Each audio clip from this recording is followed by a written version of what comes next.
akkamittiin garuu utuu seeraan hin qabamin hafanii abdii akkamittiin soobaan sirratti raaganii hafanii seerri akkamitti kana qabuu dadhabe. Beekamuun isaan afurji. Qorataa jirraa yeroo nu kennaa jedhama. Yakki uumame yakka qindaa'ee itti qophaa'anii uumanii. Kanaaf yeroo nu kennaa jedhani. Dhugaa isaa boruun argina waan dhokatu miti. Kanaaf inni yeroo isaatti deebi'ee argata. Akkanas jiru eenyu sitti mee garuu? Si barbaacha dhufne.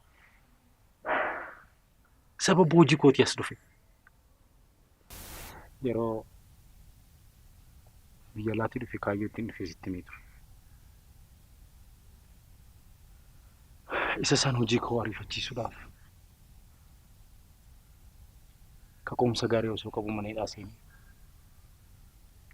Ergachi beellee hojjechuudhaaf manaas hidhamnaan hamilee dhaga'u bulche. Amma garuu hojjechuun dirqama waan natti ta'e. Kasi ajaa'ibu haramaaya qopheessuuf ijoollee moodelingiif naa ta'anii filachuuf dhufe. Malee urjeensi barbaachaa dhufe. Ati carraadha jetta. Kun carraa miti urjii. Harka Rabbiitu keessa jira.